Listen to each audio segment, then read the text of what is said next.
बिस्मिल्लाहिर्रहमानिर्रहीम, अस्सलाम वालेकुम। इस वीडियो में डिस्कस करते हैं बाइनोक्यूलर सिंगल विजन का टॉपिक।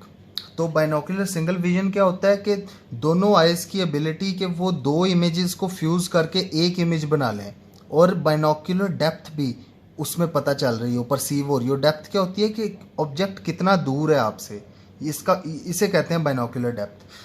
तो मैं आपको इस डायग्राम से समझाता हूँ। अब ये फॉर इंस्टेंस टू आइज़ हैं, इधर एक ऑब्जेक्ट है, ये एक ऑब्जेक्ट पड़ा हुआ है, ठीक है। अब ये आँख इधर ऐसे देखेगी ऑब्जेक्ट को, इधर इस फोविया पे इमेज बनेगा और इस आँख का इस फोविया पे इमेज बनेगा, ठीक है। अब दोनों आँखों में अलग अलग इमेजेस बन रहे हैं, एक राइट आई में बन रहा है, एक लेफ्ट आई में बन रहा है, ठीक है। तो इन दोनों इमेजेस जब पीछे जाएंगे ब्रेन में स्पेसिफिकली विजुअल कॉर्टेक्स होती है, उसमें एरिया 17 होता है, ठीक है। तो जब एरिया 17 ऑफ विजुअल कॉर्टेक्स ये दो इमेजेस उधर पहुंचेंगी तो वो इन दोनों इमेजेस को फ्यूज़ करेगा और एक इमेज बनाएगा और बंदे को एक इमेज नज़र आएगी, ठीक है। अब वो दोनों आंखें देख तो अलग-अलग इमेज रही हैं, एक ही चीज़ की दो इमेजेस बन रही हैं, पर वो दो इमेजेस ब्रेन फ्यूज़ कर रहा है और हमें एक सिंगल इमेज नज़र आ रही है। इसको कहते हैं बाइनोक्यूलर सिंगल विजन। अब डेवलपमेंट देख लेते हैं बाइनोक्यूलर सिंगल विजन की। तो आपने याद रखना है ये बर्थ पे प्रेजेंट नहीं होता, ये जो है ना ये 6th मंथ पे जो है ना एक्वायर होना शुरू होता है और first few years of life के दौरान कंप्लीट होता है, ठीक है। ये बाइनोक्यूलर सिंगल विजन की डेवलपमेंट, ये आपने याद रखना है, बर्थ पे नहीं प्रेजेंट होता। फैक्टर्स क्या क्या चाहिए डेवलपमेंट के लिए? तो 3 फैक्टर्स हैं। एक तो दोनों आंखों का विजन नॉर्मल हो, ठीक है, दोनों आंखें सही तरह से काम कर रही हैं। दूसरा कि दोनों आंखों की कोऑर्डिनेशन ठीक है, एक्यूरेट कोऑर्डिनेशन है दोनों आइज़ की। तीसरी के ब्रेन सही काम कर रहा है और दोनों इमेजेस को फ्यूज़ कर रहा है, ठीक है। तो ये 3 फैक्टर्स होने चाहिए बाइनोक्यूलर सिंगल विजन की डेवलपमेंट के लिए। इसके बाद देखते हैं कि एडवांटेजेस क्या होते हैं बाइनोक्यूलर सिंगल विजन के। तो पहला एडवांटेज होता है कि एक स्टीरियोस्कोपिक इमेज हमें परसीव होती है। स्टीरियोस्कोपिक इमेज का क्या मतलब है कि 3D इमेज होती है, 3 डायमेंशनल इमेज, यानी कि हाइट, विड्थ और डेप्थ, तीनों चीज़ों का वो उसमें पता लग रहा होता है कि कितना दूर है, हाइट कितनी है, विड्थ कितनी है ऑब्जेक्ट की, ठीक है। एक स्टीरियोस्कोपिक इमेज हमें नज़र आती है। दूसरा एडवांटेज इसका है कि लार्ज फील्ड ऑफ व्यू हो जाता है। तीसरा एडवांटेज होता है कि ब्लाइंड स्पॉट जो होता है दोनों आंखों का, वो ओवरलैप हो जाता है। ब्लाइंड स्पॉट कौन सी जगह होती है? अब आपको पता है कि जिस जगह से ऑप्टिक नर्व निकल रही होती है उस जगह पे जो है ना रेटिनल पिगमेंट, एपिथेलियम और फोटो रिसेप्टर्स प्रेजेंट नहीं होते, उधर बस ये नर्व फाइबर्स कन्वर्ज होके जो है ना ये एक नर्व, ऑप्टिक नर्व बना रहे होते हैं। तो इस जगह से जो है ना कोई इमेज नहीं बन रहा। अब मिसाल के तौर पे ये अगर बंदे की फील्ड ऑफ विजन है ये एक स्क्वायर जितनी, तो इसमें एक ख़ास जगह पे फॉर इंस्टेंस इस जगह पे ये इतना सा पॉइंट होता है जो जिधर से बंदे को नज़र नहीं आ रहा होता, इसको कहते हैं ब्लाइंड स्पॉट। अब फॉर इंस्टेंस दो आंखें हैं, ये है राइट आई और दूसरी है लेफ्ट आई, ये है लेफ्ट आई। राइट आई का ब्लाइंड स्पॉट फॉर इंस्टेंस इधर है, लेफ्ट आई का ब्लाइंड स्पॉट होगा इस जगह पे। तो ये जब दोनों इमेजेस फ्यूज़ होंगी तो ब्लाइंड स्पॉट जो है ना ये ऐसे जब फ्यूज़ होंगी तो ब्लाइंड स्पॉट ओवरलैप कर देंगे एक दूसरे को और ब्लाइंड स्पॉट ख़त्म हो जाएंगे, इमेज क्लियर नज़र आएगी, कोई ब्लाइंड स्पॉट नहीं होगा। ये फ़ायदा होता है बाइनोक्यूलर सिंगल विजन का। इसके बाद ग्रेड्स देख लेते हैं बाइनोक्यूलर सिंगल विजन के। तो 3 ग्रेड्स आपने याद रखने हैं। पहला ग्रेड होता है साइमल्टेनियस परसेप्शन। साइमल्टेनियस परसेप्शन का क्या मतलब है कि दो इमेजेस हैं और दोनों इमेजेस एक साथ बंदा परसीव कर रहा है, साइमल्टेनियसली दोनों इमेजेस को परसीव कर रहा है। फॉर इंस्टेंस ये एक पिजन है और ये केज है, तो साइमल्टेनियस परसेप्शन में क्या होगा कि ऐसे नज़र आएगा, जो इमेज पिजन जो है ना वो केज में बंद नज़र आएगा, यानी कि पिजन भी नज़र आ रहा है और केज भी नज़र आ रहा है। इसको कहते हैं साइमल्टेनियस परसेप्शन, दोनों इमेजेस इकट्ठी नज़र आ रही हैं। फिर ग्रेड 2 होता है फ्यूजन का। फ्यूजन का मतलब क्या है कि दो थोड़ी सी डिसिमिलर इमेजेस हैं, पर ब्रेन ने क्या किया कि उनको फ्यूज़ करके एक सिंगल इमेज बना दी जिसकी हाइट और विड्थ थी। 2 डायमेंशनल इमेज आपने याद रखना है। फ्यूजन में जो है ना 2 डायमेंशनल इमेज बनती है। 2 डायमेंशनल इमेज का क्या मतलब है कि उसकी हाइट और विड्थ होती है, ठीक है। मिसाल क्या है इसकी कि ये एक रैबिट है फॉर इंस्टेंस, पहले रैबिट की टेल है और दूसरे की टेल नहीं है, पहले रैबिट के हाथ में स्टार नहीं है, दूसरे के हाथ में स्टार है। तो ब्रेन ने क्या किया, इन दोनों को फ्यूज़ किया और एक ये सिंगल इमेज बना दी जिसमें रैबिट की टेल भी है और उसके हाथ में स्टार भी है, ठीक है। तो इस चीज़ को कहते हैं फ्यूजन। साइमल्टेनियस परसेप्शन में दोनों एक साथ नज़र आ रही थी, लेकिन फ्यूजन में दोनों मिल गई हैं और मिल के एक इमेज बन गई है।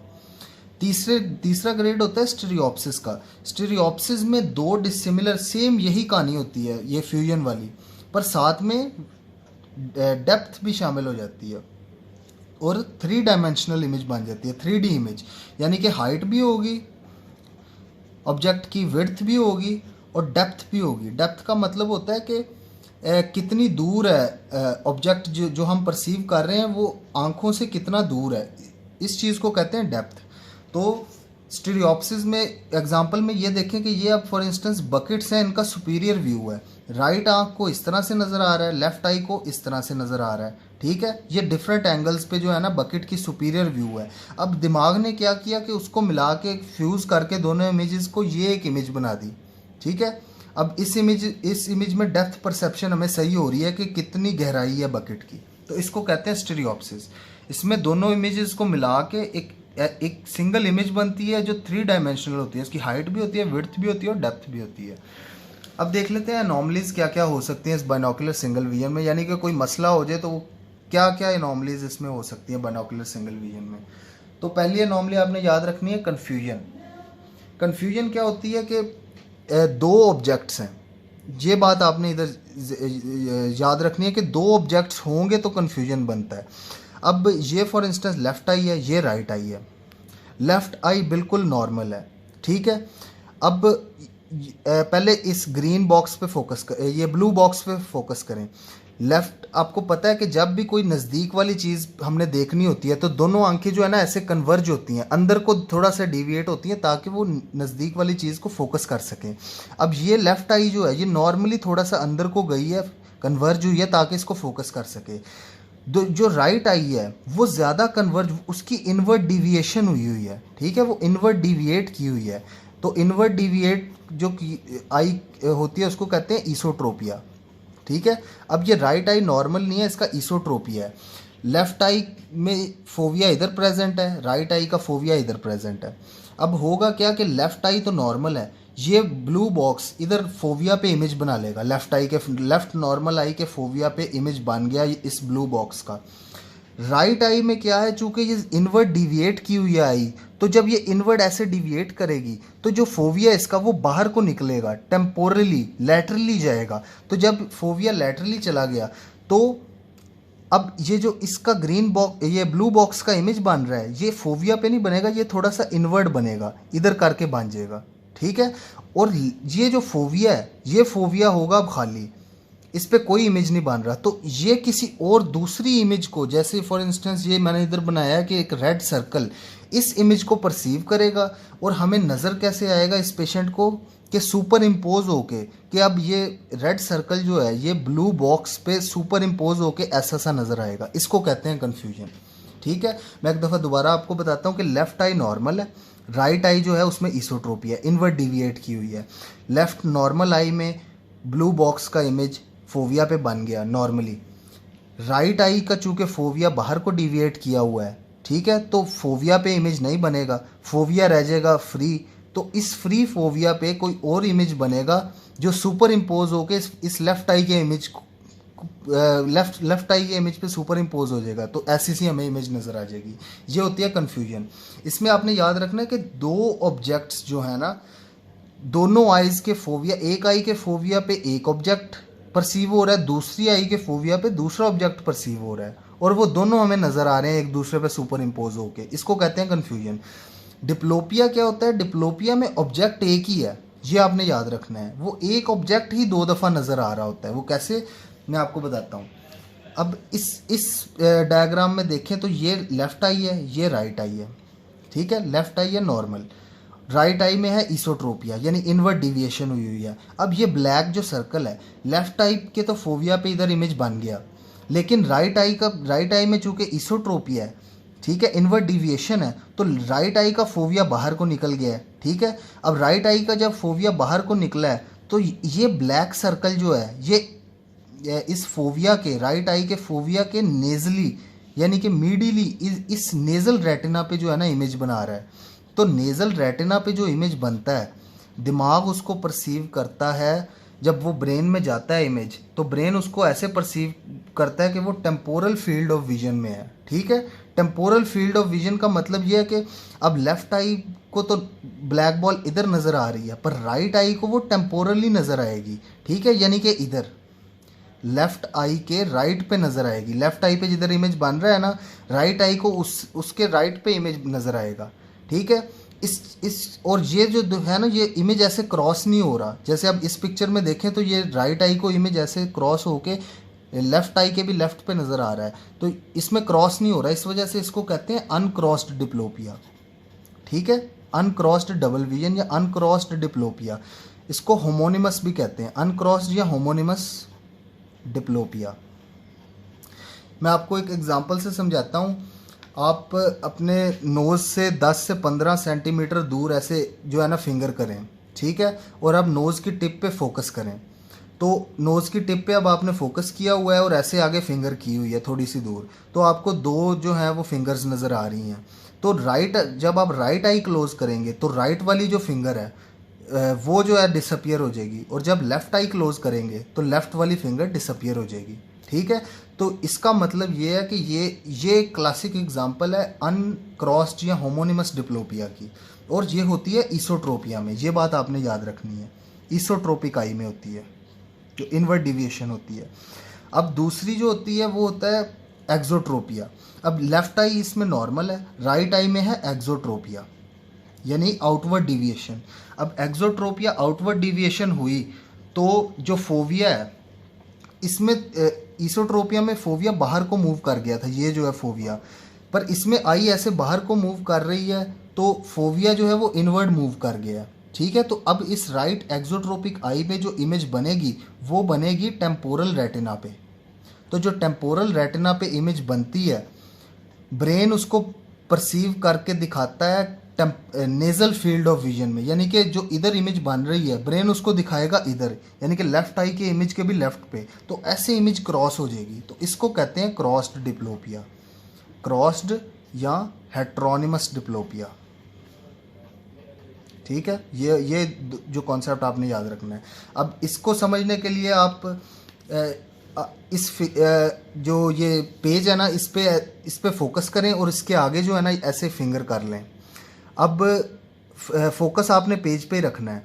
तो फिंगर जो है ना आपको दो नज़र आ रही होंगी, दो इमेजेस बनी होंगी फिंगर की। तो जब आप लेफ़्ट आई क्लोज करेंगे तो राइट वाली फिंगर की इमेज, राइट इमेज जो है ना फिंगर की वो डिसअपियर हो जाएगी, और जब लेफ़्ट आई क्लोज करेंगे तो राइट वाली फिंगर की जो इमेज बन रही है ना वो डिसअपियर हो जाएगी। फोकस आपने पीछे बैकग्राउंड पे रखना है। ठीक है, तो ये एग्जांपल होती है क्रॉस्ड डिप्लोपिया की। तो ये दो डिप्लोपिया की टाइप्स याद रखें। इसके बाद देखते हैं कि एडेप्टिव मैकेनिज़म्स जो है ना वो कैसे हो सकते हैं इस कन्फ्यूजन और डिप्लोपिया से बचने के लिए। जो आई में एडेप्टिव मैकेनिज़म्स हो रहे हैं, तो पहला एडेप्टिव मैकेनिज़्म होता है सप्रेशन। सप्रेशन होती है दो तरह की, एक होती है सेंट्रल सप्रेशन और दूसरी होती है पेरिफेरल सप्रेशन। सेंट्रल सप्रेशन का क्या मतलब है कि अब जैसे हमने ये कन्फ्यूजन में देखा कि एक फोविया पे एक इमेज बन रही थी, दूसरे फोविया पे दूसरी इमेज बन रही थी। अब ब्रेन की विजुअल कॉर्टेक्स ने क्या किया कि एक फोविया को ही, जिस पे दूसरी इमेज बन रही थी, उसको ही सप्रेस कर दिया, तो ताकि कन्फ्यूजन हो ही ना सके। ठीक है, तो ये आपने याद रखना है कि सेंट्रल सप्रेशन में जो है ना फोविया पे जो इमेज फोविया सप्रेस हो जाता है, और ये कन्फ्यूजन से बचने के लिए सेंट्रल सप्रेशन होती है। जबकि पेरिफेरल सप्रेशन में जो पेरिफेरली ये होती है डिप्लोपिया को ख़त्म करने के लिए। ठीक है, अब पेरिफेरल सप्रेशन में क्या होगा कि इधर पेरिफेरल रेटिना पे, फोविया पे तो इमेज नहीं बन रहा, डिप्लोपिया डबल विजन में टेम्पोरल या नेजल रेटिना में पेरिफेरली इमेज बन रहा है, तो पेरिफेरल जो है ना सप्रेशन कर देगा ब्रेन, ताकि डबल विजन ही ना हो सके। तो ये होती है सप्रेशन। इसके बाद होती है एबनॉर्मल रेटिनल कोरेस्पॉन्डेंस, दूसरा जो अडेप्टिव मैकेनिज्म है। इसमें क्या होता है कि अब फॉर इंस्टेंस के इधर जो है टेम्पोरल नेजल रेटिना पे इमेज बन रहा था ईसोट्रोपिया में।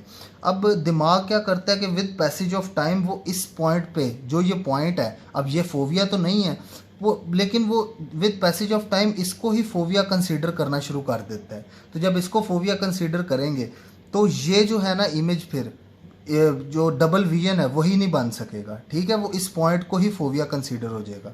तो एक ही इमेज बनेगा। तो ये होती है एबनॉर्मल रेटिनल कोरेस्पॉन्डेंस कि नॉन कोरेस्पॉन्डिंग पॉइंट्स जो हैं, जो पेरिफेरल रेटिना पे पॉइंट स्टिमुलेट हो रहे थे, उनको ब्रेन ने कंसीडर कर लिया कि वो कोरेस्पॉन्डिंग पॉइंट्स ही हैं। ठीक है, कि फोविया जो नहीं भी था उसको कंसीडर कर लिया कि वो फोविया। ये इस चीज़ को कहते हैं एबनॉर्मल रेटिनल कोरेस्पॉन्डेंस। फिर इसके बाद तीसरा है एबनॉर्मल हेड पोस्चर, कि ईसोट्रोपिया या एक्सोट्रोपिया में हेड का पोस्चर ऐसे करें कि जो है ना वो आईज सीधी हो जाएं और उससे इमेज परसीव हो जाए। और फिर अगर मोनोक्यूलर एक आंख में सप्रेशन हो रही है, सप्रेशन मैकेनिज्म किसी एक आंख में हो रहा है, कि फॉर इंस्टेंस कन्फ्यूजन थी, दिमाग ने एक आंख जो जिससे कन्फ्यूजन हो रही थी, जो जिसमें इसोट्रोपिया था, उसको सप्रेस कर दिया उसके इमेज को। तो जब उसको सप्रेस करेंगे तो उस आंख से नज़र ही नहीं आएगा। तो इस चीज़ को कहते हैं एम्ब्लायोपिया। ठीक है, कि दिमाग मोनोक्यूलर सप्रेशन की वजह से, एक आंख की सप्रेशन की वजह से जो है ना उस आंख में से नज़र ही नहीं आ रहा। तो इस चीज़ से डेवलप हो जाता है एम्ब्लायोपिया, लेजी आई।